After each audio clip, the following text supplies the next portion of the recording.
Throne and Liberty, and this is Christmas. So I decided to make it more easier for me. I will watch and react to the video of this guy. This guy is making the best videos out there. Let's be honest. This guy is making really beautiful videos about mmorpgs and the games. He have good opinion. He's really interesting. So let's watch and react. And we're writing about the Throne and Liberty. And this guy obviously not the player of the Throne and Liberty. I think he tried. I think he spent some time there. But mostly his opinion will be based on the opinions of others, like myself, hopefully sometime, not now. And this guy is good. He obviously f***ed up with the video about Starfield. For different reasons, he said this is the good game, really great game, but the game was bad. And, you know, maybe it's because he have only like few days to test the game, and maybe he liked the game because somebody liked the Starfield. But overall, it's not meet our expectation. The Skyrim is much better than Starfield, that's why it's bad. So, and this guy was like, yeah, this is the great game. But anyway, nevertheless, as I told you, he making the great videos, Throne and Liberty. Let's try to react and let's see, is he lying to us or not? Of course not, yeah. Let's go. Earlier this month, we saw the official Korean release of Throne and Liberty. Now, I've been keeping a close eye on this, as this is, I think, one of the few good-looking MMOs planned to launch globally in 2024. Naturally, now that the game is live and playable in Korea, I wanted to know what people thought. While we do expect there to be some difference between the Korean and global versions, yeah, you can see that he is using the footage of the old footage from the Stopperu and everybody else from the beta test, right? I don't know about this particular, but the previous footage was the old one. As much of the core game will almost certainly stay the same. So with that said, how is it? Like, what do people think about Throne and Liberty now that they've played it? Well, for starters, good news is that it looks like the game itself is actually quite good. After implementing, I mean, I'm a little bit hyped about the game. I really like the game, but I still have my concerns about the end game. It could be good, it could be not. I'm still level 45, I'm moving in that direction. What I'm looking and what I'm seeing right now, I like it so far. Implementing changes based on beta feedback, most of the major gameplay and systems complaints have been addressed to the point where people seem to really enjoy playing Throne and Liberty. Pretty much all of the reviews that I have watched and read have been mostly positive about the game, with a few noteworthy exceptions and complaints about some specific elements, which we will of course cover. But overall, yes, it seems like people like Throne and Liberty. Now, one of the major things is the combat. The once static, heavily rooted combat system that had little to no movement did get a total overhaul, and now looks to be much more in line with other modern day tab target MMOs. I mean, come on, you saw on my videos, you saw on the streams of other streamers, right? You saw that the combat is pretty intense and interesting. I'm playing as a mage, so I have few spells which are instacast and one spell which is not one, but few spells which are not instacast, and the combat is entertaining. I didn't try PvP much yet because I need level 50 and some gear. But it looks like on the sieges, on the PvP, the big stuff, I mean, the combat now feels pretty good and intense. Much better than World of Warcraft. Sorry for that, but much better. Allowing for the use of basic attacks and many skills while on the move, having some built-in movement to certain skills like melee attacks that lunge you forward, for example, while also having some abilities that do root you in place, specifically for some of the more heavy-hitting attacks or channeled spells. So now, instead of being forced to stand completely motionless to perform 99% of attacks and do any damage, Throne and Liberty's combat is much more balanced and along the lines of other popular tab target games, such as World of Warcraft, Final Fantasy XIV, or Star Wars: The Old Republic. And to be clear, the issue was never that you had to stand still sometimes to attacks, because that's actually quite normal in tab target MMOs. No, it was the fact that you had to stand still constantly to do any damage whatsoever. If you or your target moved, no attacks happened. So combat basically devolved into these standoffs where both players would sit motionless, staring deep into each other's eyes while spamming abilities. And if you or your opponent... Yeah, that was because they had this experience in Lineage 2M, right? This is basically reskin and rethinking of what NCSoft did. They launched Lineage W, which is the upgraded remake of the Lineage itself, but it was not. And then they launched Lineage 2M, which was the Lineage 2 new generation, but on mobile, but it was not. It was the they're testing. They're definitely testing many mechanics which we have right now in Throne of Liberty. And in there, Lineage 2M on mobile, it was more convenient to have this, we're just staying and hit each other. And if you try to run, you will have the staggering effect. Wherever somebody hits you, you will look, it was so annoying. And they had it in Throne of Liberty as well. Now they moved from that. Hopefully, they are listening to the community, and they did listen, and they changed stuff. So now it's real PC game, not a mobile game. They still have this, remote stuff. The purple, the launcher of the game, you can play game basically on your phone remotely, but it should be on your PC, launch on your PC. So this is the PC game. That's why they changed all this stuff.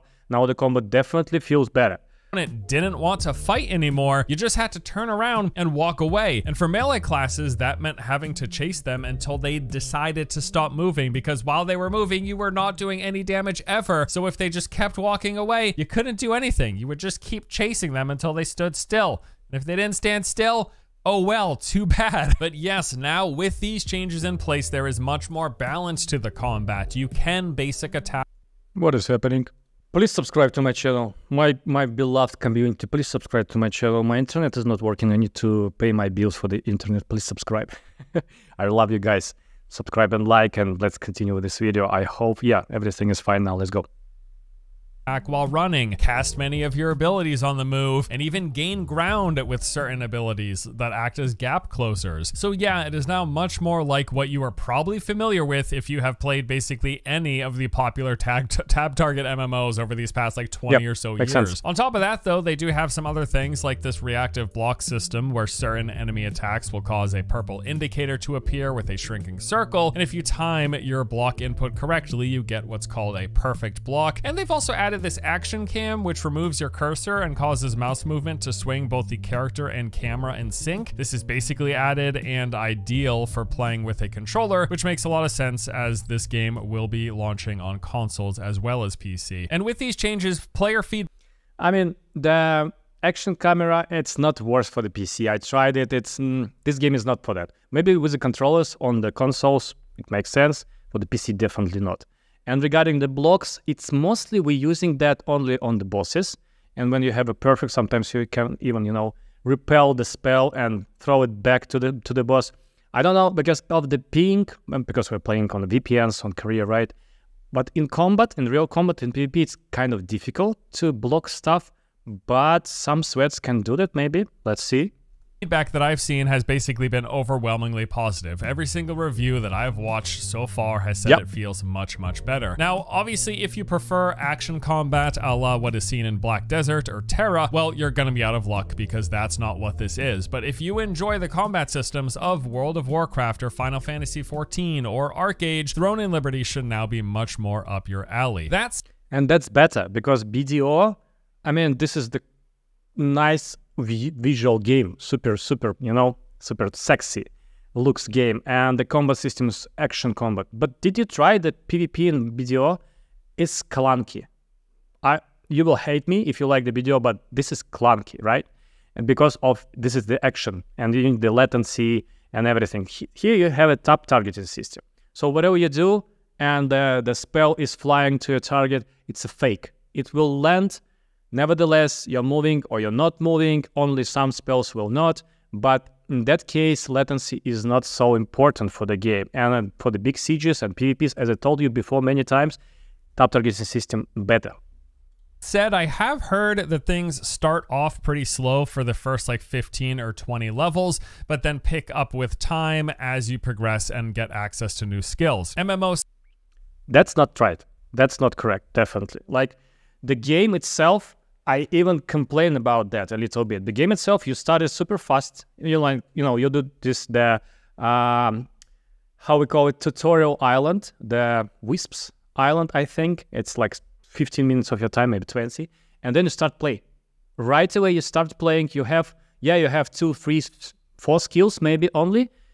But as a mage, nothing changed significantly. From level 15 to level 40. It will change a little bit at level 50 when I will have new skills, the last ones at 48, I think, and some gear, but overall, the combat was good from the beginning for the mage. I don't know about the other classes, so that's not actually right. Centric YouTuber Canon specifically told me that combat starts slow and feels akin to like the World of Warcraft classic warrior experience where... Yeah, because Canon is playing as the warrior and as a tank. Yeah, exactly. So let me be super transparent here. As a tank, you can't even kill the mobs at the beginning, and it always was like that in Lineage. The tanks will, you know, shine in the end game because they will be super tanky. You can't kill it. The tank have different stunts and CCs. So the smart way to do it, like our guild want to do it on the European global launch, right? You need to play as the dagger or bow or something, and then when you will have level 50, which is super fast, like a week, if you're not, you know, rushing, you are changing to the sword and shield, because sword and shield is not for the early game. That's correct. You're kind of auto-attacking, you got a few skills that you use on cooldown, but those cooldowns are relatively long. And overall, sorry to interrupt the first gaming one more time, but I want to, you know, explain my opinion. This is the video, the reaction video, and I hope you like it, guys, right? The thing is, the two-headed sword, everybody thought that it will be good weapon. It's bad weapon. Nobody, like right now, nobody wants to play it. And I remember from Lineage 2 and Lineage, the mages and the healers and the tanks, it's the you know, everything around these guys. Because mages are AoE grind. It's not so big AoE grind in Throne and Liberty for now, but healers, the ones and the tanks in the end game, they really like, you need them, right? As in every other mmorpg. So the sword and shield and two-handed sword is the worst weapon to begin with. Others are better. Even the wand is much better. So this is the experience only for Canon because he chose these classes. Mages and other classes feeling pretty good. It's pretty simplistic early on, but towards the end game, as you unlock more skills and things progress, it gets a lot more similar to something like Arc Age's combat, which he said he personally really enjoys. Yeah, in general, I've heard really positive things about the combat system, which is a big deal for me. Now, another thing to note is that Throne and Liberty is a classless MMO where your character abilities are determined by the weapons you use. So instead of picking a mage, tank, or healer, you select from 2 of the game's 7 weapons. There is the crossbow, dagger, greatsword, longbow, staff, sword and shield, and wand and tome. Each of these come with their own skill tree that has active and passive abilities, and then from that you select what you want, which is very similar to how it works in like New World or Albion Online. Yeah, it does seem that there is a lot of skill interaction. But compared to the New World have like 3 active skills, I don't remember, 4 or 3 active skills for the weapon. Overall. You have overall 4 or 3 active skills from 2 weapons, right? Here you have 12 active skills from 2 weapons, and also passive skills. It's kind of World of Warcraft style gameplay. You have many skills, not too many, but still many. You need to click them, and that's more than enough. Customization and combo potential with you having 2 weapons equipped at a time, and as such having... Sorry. Whenever somebody told me, like, no, this is not Lineage 3, come on. They even have an Ant Queen and Ant Nest. It's the iconic thing for Lineage. You have it in Lineage, you have it in Lineage 2, you have it in Lineage 2M, you have it in Throne and Liberty. Come on, guys. Having 2 skill trees to pull from. I was also happy to hear that the game will not require constant back and forth weapon swapping, thank goodness. Instead, it looks like when you use a skill on your hotbar, it automatically swaps weapons for you. So say you're using the longbow and daggers. Maybe you open up from range, casting something like Ensnaring Arrow and Arrow Vortex. That will be using your bow. But then as the enemy gets closer to you, you may want to use your Shadow Strike for your daggers, but you won't need to manually swap to daggers. Just hitting the keybind for that ability will then swap weapons for you. This is a big relief to me, as probably one of the biggest annoyances with these dual weapon games like ESO, New World, or Guild Wars 2 is like the required constant manual swapping between weapons. That's what I did. And that's stupid. Like, you need to swap the weapon and then click the skill, right? And New World, it's the global game, so the server's somewhere near me in Europe. And it's still super hard to do fast. You need to click to switch the weapon, and then you need to click to switch the skill itself, and to use the skill itself. It's super annoying. Here, it's like smoothless, simultaneously. You just click, and the skill will be used by the weapon. So you basically choose the main weapon, which you will, fire like I have staff and wand. So I'm firing my auto attacks are by staff, and wands is just in my, let's say, backpack, right, on my back. And when you use the skills, it's like smoothless. But the thing is, you still need to level up your weapons, even the backpack weapons, because the stats from the weapon are, you can use it, like they applied to your character in any time. Dislike the most about dual weapon systems. Okay, so combat feels a lot better. There's more movement to it. If you like tap target games, if you like WoW. This is the Chernobog. This is the guild rate, level 40, I think. Yeah. Final Fantasy XIV, if you like the Arcade, you'll probably like the combat system here. And while it is a weapon-based class system, I'm also happy to hear that there's no hotbar swapping required. All of that is really awesome. And that's really one of the biggest things for me. Like, the game feeling good to play is the number.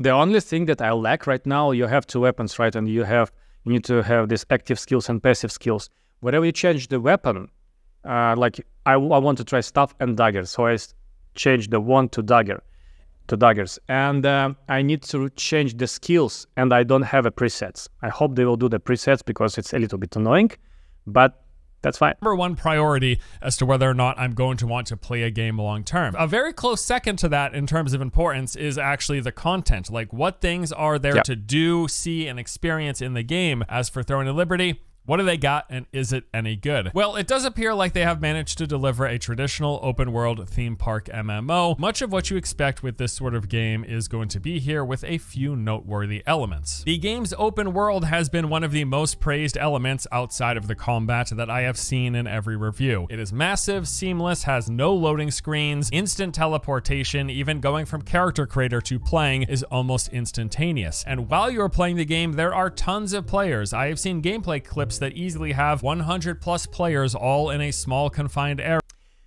That's because the NCSoft is focused. The unique talent of this developer is to make big PvPs good.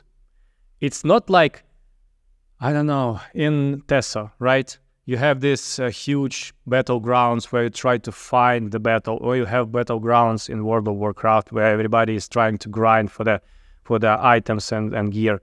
Here you have the purpose for the PvPs, which is the different flags, stones, which in overall you will get the taxes, the money, the resources, and the sieges after that. And the game specifically was developed to make these battles huge. That's why it's tap targeting system. That's why, and it's good. It's working pretty well even with a VPN. And that gameplay looks to be running fairly smoothly. The typical assortment of MMO questing will be in this open world. You'll be asked to kill X number of enemies, gather resources, interact with objects, find NPCs, or go and fetch an item. Again, about what you expect. Also, what's pretty great here is how good it looks. Just fantastic, the visuals of. I mean, to that, maybe he will tell us about that, but what we have as the day-to-day routine in the game. You have the main quest, right? You are going till level 30, I think. Then you will have... No, it is till level 35. I don't remember, but then it's paused. Then it's from level 40. So you have the main quest. And you can do the main quest, right? But it will not get you the max level. So you need to do the blue quests, which is just the area quests. Simple area quest that will give you some small pieces of the materials or the resources. Also, you have the green quest for the guild, is also for the material and the resources, and also you have a contract. Basically, why you need that? To progress in the game, it's not only level, you need to level up your weapon, right? You need to level up your skills, and you need to level up your armor, accessories, and everything. To do that, you need the resources and materials. So you need to go to the contracts, you need to do the guild quest, and you need to do the blue quests to get all these materials. Only like that you can progress. You can be level 50, but your skills are level 1, and your gear is level 1, even if it's like purple. The guy with the staff plus 9 will kill you. So that's what you do in the game. It's about the PvE and questing. Yeah, the contracts is pretty simple. Go in this direction and like kill 10 spiders. But this is Lineage, right? But it's not so grindy like BDO. In BDO, you go on the location and you stay there for months. Here it's more close to the normal, let's say, European play style. I mean the Western world play style. This game are really, really good. What has impressed me the most from everything I've seen has been the render distance. I mean, you can see things from miles away, and for me, that creates a really immersive experience. It really feels like you are in this world when you can see clearly so far, and even more so when there's tons of players running around as well. And the game's traversal system really rewards exploration with the ability to glide. You've got a grapple hook and mantling. There's a lot of freedom of moving around and exploring in the environment. Now, what sort of activities besides those basic quests that I announced? Well, you've got open world events. Every single zone has these hourly public events that take place where you'll have to complete some task for a reward, like collect. Yeah, now it was just the raid boss. But the events is like you have the calendar. So every few hours you have events all over the place. And you go there and you compete with other players. It's like kill the goblins, collect some items and drop it to some NPC, whoever have a biggest number. And it's like changing, the events changing, etc. You will have the rewards, and sometimes rewards are super big. Like there's these resources that we're trying to get. It's all about to progress your character. So events are pretty big. Collecting wolf tails or killing goblins or whatever. Sometimes these will be PvP flagged as well, so you'll have to fight off other players while attempting to complete your task. Killing players will even cause them to drop. And this is PvP for the stone. So you need to also by the calendar you can compete and you can, siege whatever, like try to take the stones, take the stones, and when you will take them, you will have the benefits, the resources, the money is like different stuff of the rewards for this one. That's why you PvP on them. And this is actually the 1 HP guild on the server Khazar where I'm playing, and 1 HP guild is the big Zerg by the cannon. It's like maybe 10 guilds, and we're trying to compete with them. It's pretty fun. Items if that quest has you farming for items. And leveling looks to involve mainly focusing on the main story quest as it rewards the most experience, but then also in between doing the main story, weaving in some of these world events, exploration quest to bump up your level during any main story quest bottlenecks. There's a few variety of dungeons in the game. There are open world non-instance dungeons, one of the things that I am most excited for. These are big sprawling areas that have tons of normal and elite enemy packs as well as bosses. Now he's showing the dungeon, the instance dungeon. So you basically have the following. You have the Tidal Tower. It's the single boss for solo player. And you have like 20 levels of this Tidal Tower. And it's like experience, some money, and some items from that. And also you have the instanced for the group. The group is 6 people, right? And it's like 10 healer and some damage dealers. And you have, I don't know how many, but about like 10 dungeons, like level 30, 40, 45, and 50, 50, 50, 50. And you will want to go in these dungeons and grind these dungeons because they will get you the resources to, to craft things for your gear, to craft, to upgrade your skills, etc., etc. And also you will have the drop chance of items. On some end game dungeons, you can even drop the blue things. And you can drop the purple thing. So to craft the blue gear, it's not so, tough. But to craft the purple one, it is. Even if you will get the drop of recipe in this dungeon, you also need these resources, so you need to grind the contrast. It's possible, but you have so many pieces of the armor and weapons and everything. So it's kind of, you will have level 50 super fast and then you will grind. And you can grind through the dungeons, through the bosses with the guilds, and different things. So the open world dungeon that he's talking about, it's kind of also from Lineage 2. We had this, I don't remember the name, but it was the wells. You need to, to swim through the wells. And then you have this open world dungeons where everybody is trying to grind. And this is the party content. So, for instance, let's imagine in World of Warcraft, why you need the party. You go to the dungeon, but in the open world, you don't need the party. In Lineage, you can grind and do the contracts and everything alone, and everybody will do that. But as a party, you can go to the party dungeon, open world, where the PvP is turned on. So you go there, you grind these mobs, they have better chance to drop some things, they have better chance to to drop the money, and you need money for progress your character, but somebody can, kill you. The guild wars are in this dungeon, and this is super fun. But they're fully open, so players can come and go as they please. There's no instancing here. And another interesting twist to this is that during the daytime, they will be fully PvE. But during nighttime, which lasts for about half an hour, it's like a 2-hour and then half an hour rotation from day to night. During those nighttime hours, the dungeons are then open PvP. Really. So you're basically making the daggers build, and every night you go to the dungeons and you try to kill somebody from the stealth and run. It's the most fun in this game. It's a cool twist to that to make it, I guess, just more engaging and add some variety there. This is the purpose of PvP. In other games, you don't have purpose of PvP in open world. Here you have it to kill your other, like the competitors, the other guilds, to try to compete for the open world bosses and etc. That's fun. There's also regular instance dungeons, 9 of these in the game. These are for groups of 6 players. It's your typical setup. Form your group of people, move into the dungeon, clear through groups of ads, and then take on a boss at the end. And then there's also the solo content through Taydel's Tower. This is a solo boss tower climb as you move through these floors from one to the next, fighting increasingly more challenging bosses. Speaking of bosses, there are world bosses. It appears like they've got around 15 field bosses in the game, all located through various spots in the open world. These open world boss battles will be quite difficult and scaled up to the number of players, potentially again over 100. And all around across the board, it looks like boss fights do have some interesting mechanics.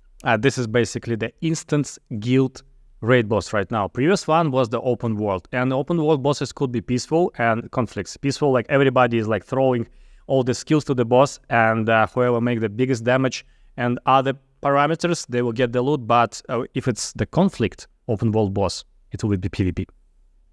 From what we've seen, things like, don't stand in the fire, crowd control ads, or they kill the group, pull bombs away from other players, stacking on top of each other to prevent damage or heal, line of sight mechanics. If you've played MMOs before, you have a rough... And I can say the following: the guild raid boss is pretty simple. Like everybody just throw everything to the boss in a minute.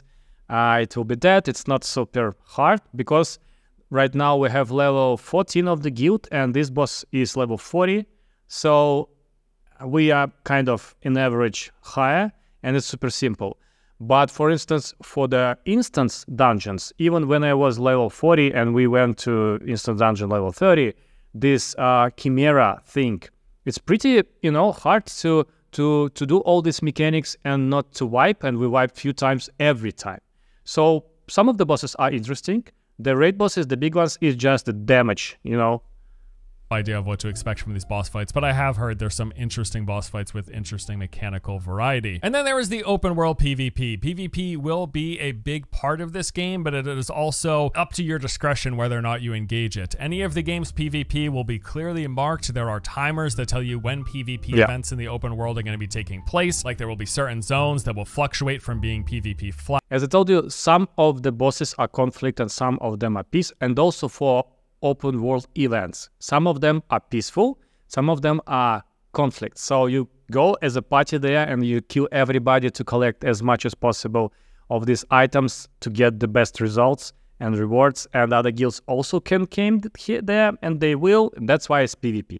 For the purpose. Flagged and then solely PvE. There's also those open world events, which will sometimes be PvP flagged, but again, you will know, you can tell ahead of time exactly when this is going to happen. So if you want to avoid the PvP, you can, but if you enjoy PvP, there will be a lot of it on offer. And then also, it's worth mentioning, from everything we've seen, there is a really big focus on guild play in this game. It is required for much of the higher tier content, both in PvE. Yeah, basically, all these games, Lineage franchise, you can play solo till the end game, but you will not see the real game without the party and the guild. Unfortunately, yeah, I know I also the introvert and I want to play solo. Sometimes you need to go to Discord to a guild and play together, and these games are much more fun to play. And these games are, let's take World of Warcraft. I really love World of Warcraft, and I spent many years playing World of Warcraft.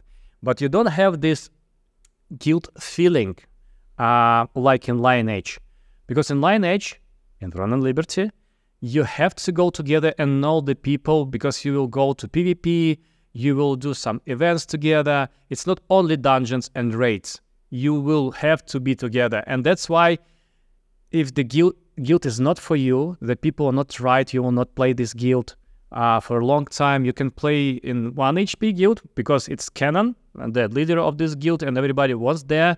But at some point of time, if you don't like people, you will not. And that's the good thing of the game, because the small guilds will be formed and people will play together. And I have friends from Lineage 2, like 15 years ago, we played in the guild there, because this is type of the game. It's super social, guild-oriented game. And PvP. There's a guild ranking system with guild quest and contributions that level up your guild. This will do things like unlock new rewards, access to new skills, and open up new content. You've got a guild hall that will have vendors in it, as well as, of course, your other guild members running around. And arena, where you can try the PvP. Guild Hall also has a portal to guild raids, which are essentially instanced versions of those open world boss fights. And in terms of the basic gameplay loop of this game, well, it looks like it's going to work like this. You will be heavily incentivized to do a variety of activities. You'll focus on the main story quest because that is the biggest bang for your buck in terms of experience for leveling up, but that will be woven with doing world bosses, with doing open world PvP, with doing exploration quest and zone events. I've been told that everything is basically worth your time in the leveling up process. You won't have to choose between doing what you find most fun, like maybe I really like PvP, but it really slows up your leveling process. Well, apparently everything that you do, all of these various open world activities, will be rewarding towards your game progression. And I can explain. So basically, to progress your character, as I told you, level 50 is not a big deal, right? It's super simple to go to level 50. I will be a level 50 and I was playing not so much this game, like super intense, right? A week of 2-3 hours a day, easy. But then to progress the character, you need to grind the gear, and sometimes it's pretty hard. And then you need to level up the gear. It's also pretty hard to level, as I told you, right? And all of these activities will give you a small reward of the resources or materials to make this happen. So all these activities, go to PvP, you will have a chest which can drop to you the materials. If you want to go to do the contracts, do the contracts. But overall loop will be, you're making these activities, whatever you better like. It's not the PvP every time. You have a calendar, so you're making quests, you're making contracts, you go to the dungeon, you're making the exploration quest, then, okay, at 8 p.m., everybody is going to PvP. Everybody wants to PvP, have fun. Then you come back, and if you have time, you continue to make these activities to progress your character. That's the core gameplay loop. And then you will have every 2 weekends, or like every weekend, I don't remember, and no, the sieges, which will be the main event. And then hopefully they will add some arena fights, some kind of tournaments, rank arena, and that will be fun. Worth your time to do. Speaking of progression, let's talk about that. Now, back during the beta, which had all of the autoplay features, which have since been removed, progression speed was a major complaint. Leveling up your character, your skills, acquiring gold and materials, everything took forever and felt overly grindy. But now, with the removal of the autoplay features, now it's opposite. It's super fast. I think they have to do the, like they did in other games, like in video. You have level cap, level 60. Here it's level 50. But then you need to grind. You can grind level 51, but it will be super, super hard. And it will give you some advantage because levels in Lineage, in Throne and Liberty, is you have some hidden, stats. Sometimes evasion, if you're level 45. Like I tried the PvP on Arena, on the guild. I was level 45 mage, and the mage was level 50. I'm in full blue and kind of +6 stuff as the weapon, and he is in full purple. I don't know that all the skills also a little bit more leveled up than my, but the PvP was super simple. I tried to hit him, and most of my spells was evaded by him. So he killed me, and I don't know, 10% of his life was dropped after the fight. So the level is pretty big here, but I also saw on some skills or some crafts, I think, or in collections, that it was like collection for level 51 soon. So the levels will be much higher soon, which is good. So now it's super fast now, the leveling, but the grind for the, for the progression is not super fast. So I'm fine with that. They basically retuned all of the game's progression and farming speeds. The time required to level your character and skills was drastically reduced. The amount of gold and materials acquired from all sources was increased, and to go along with that, the resources required for things like crafting and upgrading stuff has been reduced. Basically, across the board, the game was made way less grindy. Now that said, it is still an MMO, it is still a Korean MMO, and there's absolutely a lot of grind here. This is going to be a grind-focused game, but at least now it does feel much more in line with typical MMO progression and not artificially inflated like it was during the beta when they had all those autoplay features and expected that everyone's character would be farming 24/7, either because a person was manually playing or because they turned on the autoplay features and left their game running. It is really awesome to hear that the game itself seems to be really fun to play. Exactly. The gameplay has been drastically improved, and it's got a lot of interesting open world content. They really do seem to be delivering a solid open world theme park MMO. However, the bad news is that, as predicted, it is pretty much confirmed at this point that the game is very pay to win. So for starters, the cash shop called Lottie's Star sells the following. Let's go in this direction. I also think this is pay to win. And I don't want to, to protect the game because it's Korean one, and I will be much more happy if it will be not pay to win. But the thing is, what they will told us, what they will tell us, the Canon and the Force Gaming. I forget the name of this guy.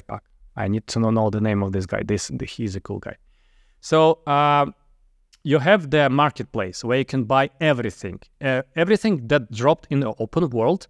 You can sell on the marketplace. So if you have enough money, you can buy all of the gear right away, the purple one, and you can buy all the resources. You can't buy only the tokens to upgrade your gear, so you need to, to grind it. But that's not a big deal if you have all the purple stuff. And you can buy it. And the thing is, you have different currency on the marketplace. So he'll tell you about that. Sorry to, to double, but I need to take my take on this before he will go. And the thing is, you can buy this currency. So to have this currency, you need to sell something on the marketplace. You have 0, so you grind and you sell something, you get this currency, and then you can buy, stuff on the marketplace. But you can buy this currency. Just go and buy. Like we did before on the black market on World of Warcraft, you can buy the gold. Pretty much you can do it officially right now here. And it's bad. It's basically pay to win.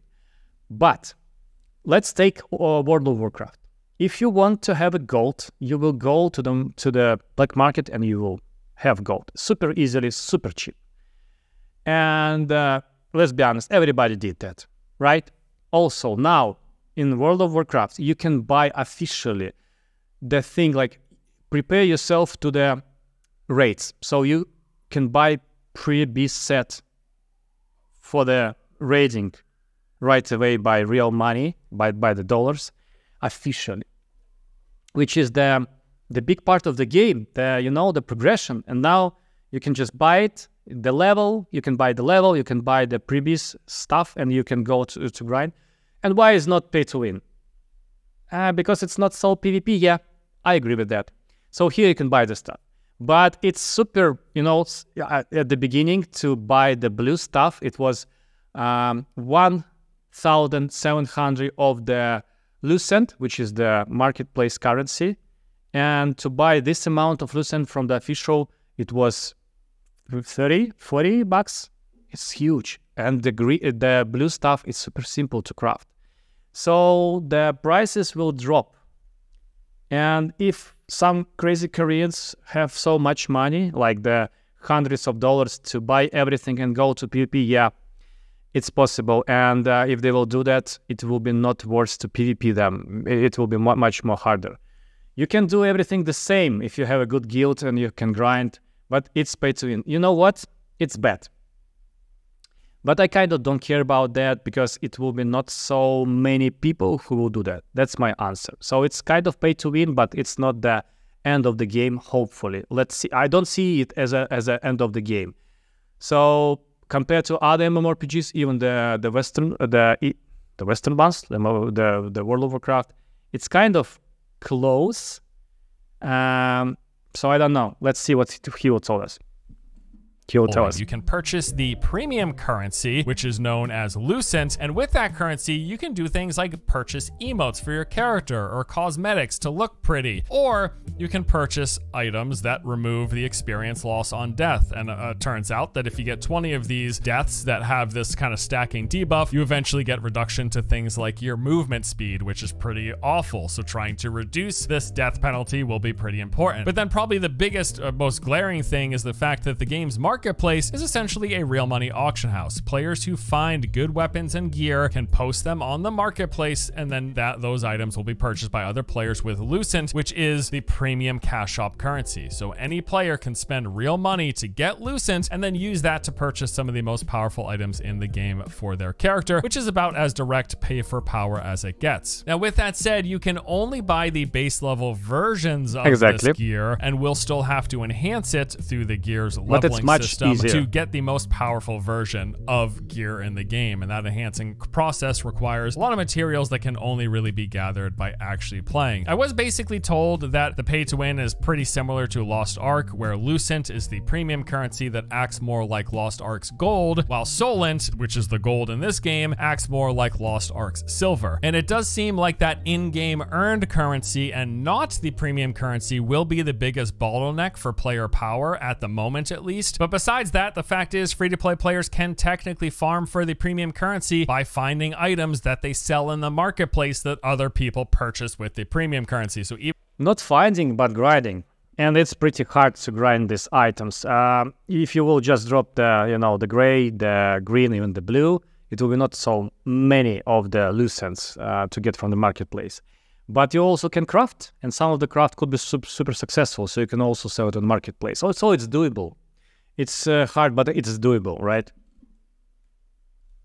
Even if you don't spend real money yourself to get the game's premium currency, you'll find items, you'll sell them. And basically, the thing is, in the marketplace, it's just how to accelerate your progression to build your gear.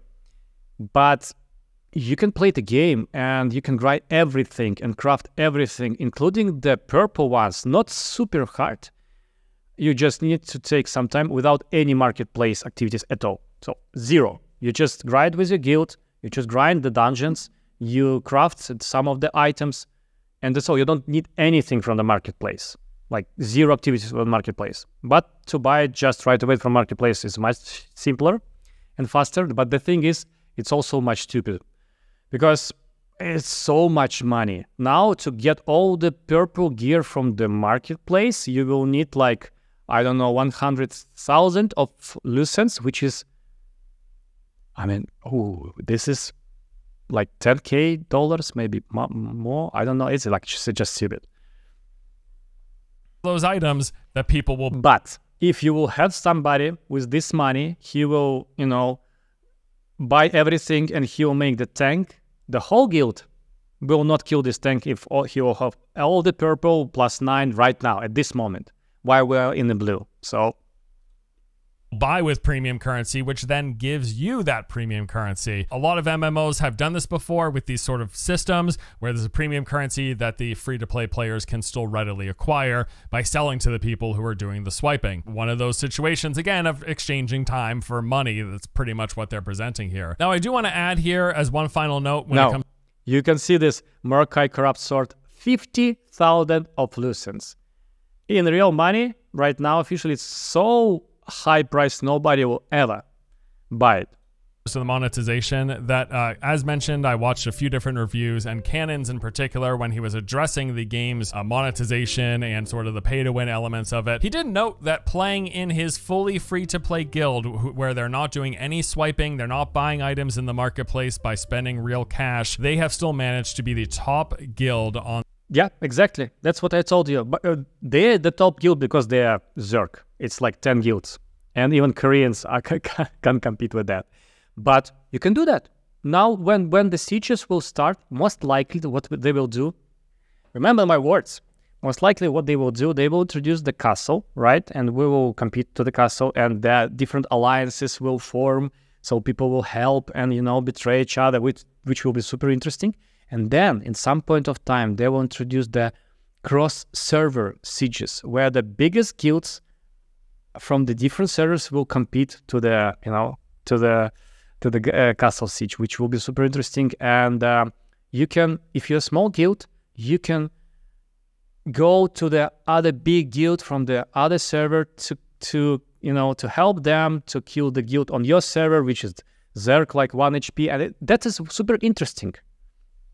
On their server, they're the top PvP guild, ranked #1, and they have also several spin-offs of their guild that are all within the top 10. And again, they are not swiping; they are a fully free-to-play guild. So yep. I guess that goes to show you if you're looking. If you're covering most of the raid bosses and you have the instant dungeons, right? Everything you can grind your gear. To be competitive, at least as of now, it doesn't look like you will be required to do swiping. So I will wrap up this by saying I am super happy, and the most important thing to me when I was thinking about this game was them improving the combat, and was the content of the game interesting enough to entice me to play. It seems like that is going to be the case. It seems like combat is way better. It's definitely something that I want to... The thing about combat as well, how it feels. It feels super impactful. Every skill is super impactful. You can feel the, you know, the heat to the target and everything. Compared to other mmorpgs, the Korean ones best in that. So jump in and get my hands on now. So much about the game looks really, really good. It's a massive shame about the monetization, but it's also not unexpected, and at this point I'm just thinking I'll get what enjoyment I can out of it until it feels like I need to spend hundreds of dollars in order to progress, and hopefully that never happens. Hopefully just playing free to play I can enjoy myself. That's the game plan right now. We'll let you know how it pans out when the game officially launches globally. Now, as of now, that is planned for sometime in 2024. We are expecting in the first or second quarter, although no confirmation as of yet has been announced. I wouldn't also be surprised, I should mention, if we see some slight differences between the Korean and global versions. In particular, I think some changing to how the monetization may very well happen, but only slight differences. Maybe they rein in the pay to win a bit, but we'll see. We'll see. Like I said, the most important thing is the game fun to play? Does the combat feel good? And is there interesting content? It appears like the answer to all of that is yes, even with the presence of this pay-to-win stuff. That part of it is the most important part of it for me, that the game is fun to play, that it feels good to play, and that there's entertaining and enjoyable content. And with this open world, with all of these systems, with the PvP stuff, I'm definitely looking forward to giving it a shot. And we'll have to see how all that monetization, again, plays out here with the global release. But that does it for me. Generally, I am happy to hear that Throne and Liberty is actually a good game with some disappointing monetization attached to it, but there we go. That's it for today. Thank you for watching. I'll see you guys next time. So please go and subscribe to this channel, because this guy is I really love all of his videos, and this one also was really good. The thing is, he didn't play the game, so everything on his video based on the something that he, you know, looked in the internet or talked with Canon or to these guys, but basically he's covered the game from all the perspectives, right? And he's unbiased like myself. I really love this game, and but the video was not super deep. If you watched other videos about the game or you played the game, it's kind of yeah, I know that. But still, he have some, you know, the base ground to understand the game, right? And he has some opinions about the game, right? About about the combat, the PvP, the activities. It's the main thing for the mmorpg, right? And it's fun right now. Then progression system, I really like all the progress. It's not the grindy. The cool combat system looks really good. The game looks really good, and you can feel the open world, because when you the last level, you go into like 5 maybe locations to grind stuff, and you have some activities. You will know the people even from the, you know, from the competitor guild. And this is what I like in these Lineage games. And yeah, thank you this guy for the video. I was super chill, 1 hour of video. Thank you if you're still watching me, guys. And I will continue on the Korea. So you will have on my channel so many different information about the game before the global release and after global release. We will continue to do that. The game pretty fun and interesting. Please subscribe to my channel. You are doing so great job. I'm already 2,200 plus subscribers. It was 1,000 like a few weeks ago. So we are growing super fast. I'm really happy with that. And I will see you in the next one. Comment below what do you think about this video. Bye.